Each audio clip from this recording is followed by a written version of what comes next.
آپ دیکھیں کتنی حدیثوں کے اندر آپ نے بیان فرمایا لا تحقرن من المعروف شیئا، معمولی سی نیکی کو بھی حقیر نہ جانو، معمولی سی نیکی کو بھی حقیر نہ جانو۔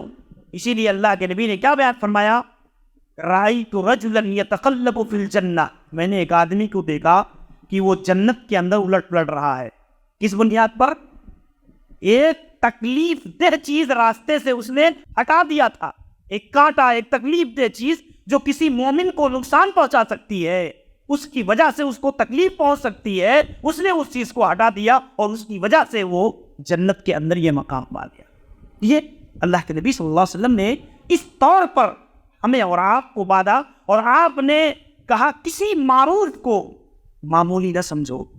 کس نیکی اور کون سی ادا اللہ رب العالمین کو بھا جائے گی، اور کون سی ایسی نیکی ہے جس کی بنا پر انسان کی کو بخشش کا، انسان کو اللہ کی مغفرت کا مستحق بنا دے گی، یہ ہم اور آپ نہیں جانتے، ہم اور آپ نہیں جانتے۔ اس کی بنیاد پر کبھی کسی نیکی کو حقیر نہیں سمجھنا چاہیے۔ اللہ کے وَتَبَسَّمُكَ بِوَجْهِ أَخِيكَ صَدَقَةٌ، اپنے بھائی سے مسکرا کر ملنا بھی صدقہ ہے، اپنے بھائی سے مسکرا کر ملنا بھی صدقہ ہے۔ اللہ کے لیے وَتَعْدِلُ بَيْنَ الْإِثْنَيْنِ صدقہ، دو لوگوں کے درمیان عدل و انصاف کے ساتھ فیصلہ کر دینا، دو لوگوں کے درمیان رشتے کو خراب ہونے سے بچا لینا، یہ کیا ہے؟ صدقہ ہے۔ تُعِينُ عَلَى دَابَّتِهِ صدقہ، اپنی سواری پر کسی کو بیٹھا کر کے اس کی مدد کر دینا کیا ہے؟ ایک آدمی جا رہا ہے بائک لے کر کے، مسلمان ہے، نیکی کرنے کا، نیکی اگر نیکی کا جذبہ انسان کے اندر پیدا ہو تو نیکی کی راہیں آدمی تلاش کر لیتا ہے۔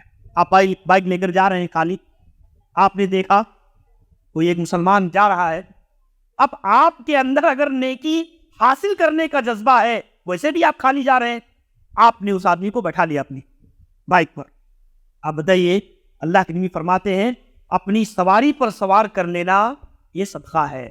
ہمارے سماج کے اندر بالخصوص جس سماج میں ہم اور آپ رہتے ہیں میرے بھائیو، یہ اخلاقی چیزیں عموماً نہیں ہے، یہ جذبہ ہی نہیں ہے۔ آپ عربوں کے یہاں دیکھ لیں، آپ عربوں کے یہاں دیکھ لیں، جن لوگوں نے عربوں کے درمیان زندگی بسر کیا ہے، رہا ہے، سفر کیا ہے، تو انہیں اچھی طرح سے معلوم ہوگا کہ ایک آدمی اپنی گاڑی لے کر کے جا رہا ہے حرم کی طرف، اور اگر کسی کو دیکھ رہا ہے تو بلا کر کے، شوق سے بلا کر کے اپنی گاڑی میں بیٹھا رہا ہے، بیٹھا کر، تاکہ میں تو جا ہی رہا ہوں، میرے ذریعہ سے اگر یہ بھی گیا تو اس کے ہی نیکی کا ثواب مجھے ملے گا۔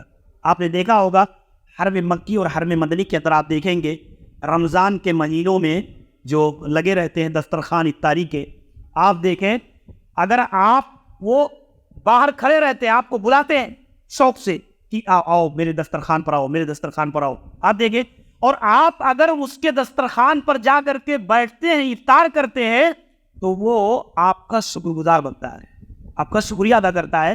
حالانکہ آپ جا رہے ہیں کھانے کے لیے، افطاری کرنے کے لیے، لیکن اس کو خوشی اس لیے ہو رہی ہے کہ میرے دسترخوان پر ہی آیا۔ یہ جذبہ کہاں سے پیدا ہوتا ہے؟ کہ تربیت کی بنیاد پر، یہ اسلام کی نظام زندگی کو سمجھنے کی بنیاد پر، اسلامی معاشرت کا صحیح علم ہونے کی بنیاد پر۔ آج 90%، 80% طبقہ اسلامی اخلاقیات اور اسلامی ضابطوں کو جانتا ہی نہیں ہے۔ ہمارے نوجوانوں کے اندر آپ دیکھیں معمولی سی کوئی چیز ہو جائے، اس کی دوگنی عمر کا ہوگا ہاتھ چھوڑ دے گا، ہاتھ اٹھا دے گا، ذرا سا بھی کوئی احترام، کوئی ضابطہ، کوئی گالی دے دے گا، اس کی عزت سرے بازار نیلام کر دے گا۔ یہ ضابطہ ہے ہمارے یہاں، یہ ہماری معاشرتی زندگی کے حالات۔